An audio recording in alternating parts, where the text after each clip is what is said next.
नमस्कार मैत्रिणींनो, श्रावण महिन्याच्या खूप खूप शुभेच्छा। तर मी आज बनवलेला आहे नान। तर बघा, नान बनवण्यासाठी काय काय साहित्य लागतं ते मी सांगते।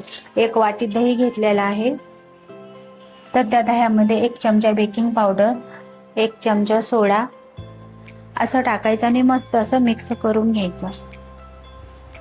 हे मिक्स झाल्याच्या नंतर त्याच्यामध्ये मैदा मी 2 वाट्या टाकलेल्या आहेत आणि गव्हाचं पीठ अर्धी वाटी टाकले आहे। तुम्ही फक्त गव्हाचं पीठ न टाकता मैदा टाकून करा तरी चालेल, पण मला मैदा जास्त आवडत नसल्यामुळे मी गव्हाचं पीठ टाकलेलं आहे अर्धी वाटी। आणि नंतर साखर 1 चमचा घातली आणि छानपैकी हाताने असं मिक्स करून घेतलं मिक्सिंग बाउलमध्ये। आणि नंतर मी ताटात काढून घेतलं आणि त्याच्यामध्ये 1 चमचा तेल घातलं, कारण हे पीठ खूप चांगलं मळावं लागतं जोर देऊन देऊन, आणि खूप असं जोर लावून छानपैकी हलकं करून घ्यायचं। हे पीठ एकदम असं रगडून रगडून मळायचंय। जेवढं तुम्ही चांगलं मळाल तेवढे तुमची नान चांगली होते।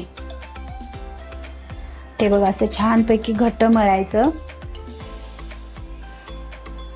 बघा मी मळते कसं, एवढं जोर लावून तुम्हाला हे पीठ मळायचं। आणि असं मळून झाल्याच्या नंतर 15 मिनिटासाठी मी हे मुरवण्यासाठी पीठ ठेवलेलं आहे। आता 15 मिनिट झाले, तर हे मी पिठाचे आता छोटे छोटे असे गोळे करून घेतले आणि आता पोळपाटावर लाटायला घेतलं।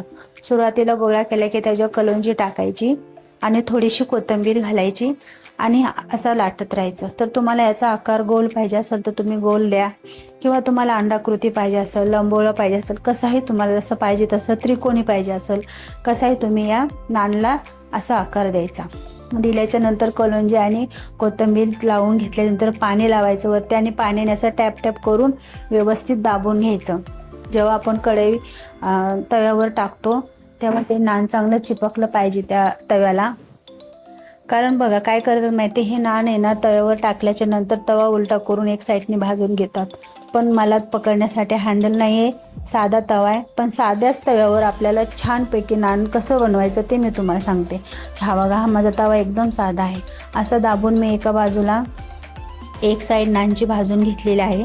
बघा कसं छोटे छोटे फुगले ते नान, आणि तवा साईडला ठेवून मी गॅसवर चिमट्याच्या साहाय्याने एक बाजू भाजून घेतलेली आहे। तर तुमच्याकडे कुठली वस्तू किंवा एखादं भांडं नसेल तर हे ॲडजस्ट करून तुम्ही घरातली घरात असं छानपैकी हे नान मस्त हॉटेलसारखं ढाब्यासारखं हे बनवू शकता। तर बघा हे किती छान असं मस्त खूप लुसलुशीत आणि मऊ छान झालेलं आहे। आणि मस्त बघा दोन्ही साईडनी मी असं भाजून घेतलेलं आहे। आणि भाजल्याच्या नंतर आता तव्यावर ठेवायचं आणि बटर त्याच्यावर टाकून बटर लावून घ्यायचं। तर बटर बघायचं, बटर मी छान लावून घेतलेलं आहे। करून बघा, घरामध्ये जरी साहित्य नसेल तर हे ॲडजस्ट करून आपल्याला बनवायचं असेल तर खूप छान पदार्थ बनवू शकतात। तर हे साध्या तव्यावर मी तुम्हाला नान कसं बनवायचं ते बघा दाखवले। मस्त खूप लुसलुशीत आणि मऊ हे छान नान होतं। तशाच प्रकारे मी दुसरंही लाटून घेतलेलं आहे नान, आणि ते पण मी असंच गॅसवर भाजून घेतला, जसं पहिला भाजून घेतला तसंच। मस्तच बघा किती छान भाजलेलं आहे, किती लुसलुशीत आणि मऊ झाले बघा, बघू शकता तुम्ही किती छान झालेलं आहे। हे एकदम सॉफ्ट मऊ लुसलुशीत असे नान मी असेच प्रकारे हे सगळे नान करून घेतलेले आहे। तर सोप्या पद्धतीने नान कसे बनवायचे मी तुम्हाला दाखवलेलं आहे।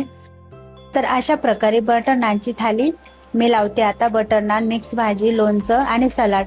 तर माझी रेसिपी तुम्हाला कशी वाटली बटर नानची, सोप्या पद्धतीने मी तुम्हाला सांगितली, तर मला कमेंट करून नक्की सांगा। माझ्या चॅनलवर नवीन असाल तर सबस्क्राईब करा, लाईक करा, कमेंट करा, आणि अशा प्रकारे घरचं खा, मस्त खा आणि स्वस्त राहा। Bye bye.